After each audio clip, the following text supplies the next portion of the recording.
The most common form of shading is when you put your pencil on your paper. And depending on how much pressure you put in determines how light or dark it is. Now many people can use their finger and rub like this. Now some sites on the internet or some books will say don't do that because there's a lot of oil in your finger and that'll come on your paper. Well, that's true, but that's one method and it gets a nice, generally soft mark. But there's a few other methods as well. The other common one is where a person rubs the graphite onto a piece of paper and then they rub it. So you get quite a different texture. That depends on the texture of the paper you're using and the paper that you're working on.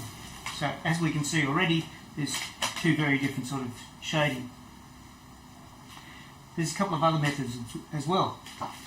One method is, this is not that popular, but if you're doing skin tones, some people recommend that you use the tissue, rub it on the tissue, and grind it in that way. As you can see, quite a different mark altogether. And I want to show you a couple of other methods that you probably aren't aware of.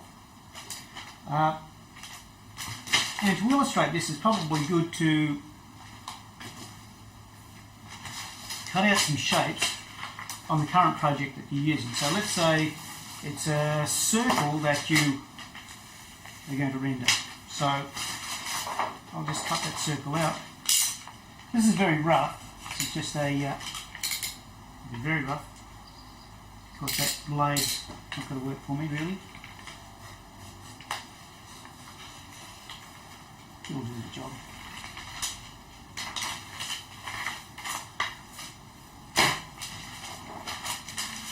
Let's imagine you've got your circle like so. Actually, what I'll do is I'll use the circle here.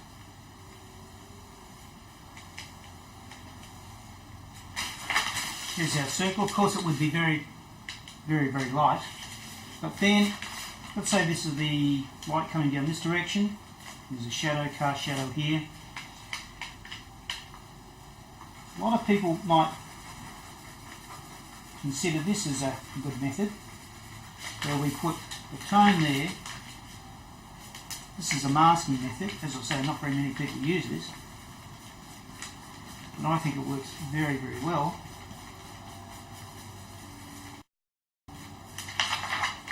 Get a nice soft line, and the part that I cut out, whereabouts gone, here somewhere,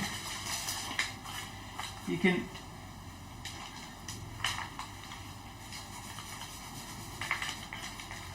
use that for your background. As you can imagine, if you do that really well. And so cutting out bits of paper, any sort of mask, let's say there's a corner,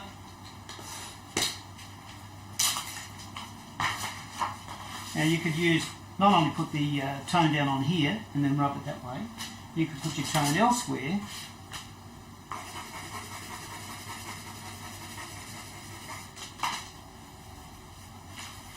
Pick that up with a tissue or another piece of paper. And put that down as well. Now, pieces of paper or these masks, or paper masks as I like to call them, you can get all sorts of really nice edges or shapes, and you can use this to either put in some darker areas or grab your kneadable rubber or white rubber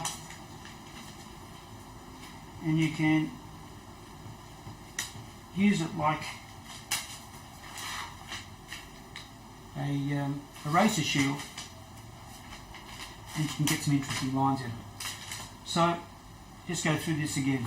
You can use your pencil directly to get some shading, and that's pretty good, but it's important to render around those planes. So if it's a sphere, you've got to render this way and around that way. You can do that and be very careful. You can go directly with your finger. You can put your mark on a piece of paper, your graphite on a piece of paper, then rub it down again. You can use a mask and put it on through there. You can use tissue. The other things you can use is chamois, rags, all sorts of different paper, and it does the same job. It depends on the technique that you want to employ. So I think it's worthwhile planning a little bit of this. Something to consider though when you're doing forms like we're doing this week is don't forget to put down the background. So if you've got a high lighted face, and often the reason why you can see that is because it's dark in the background. So don't make it up whatever you do, but try some of these different techniques. See how you go with that.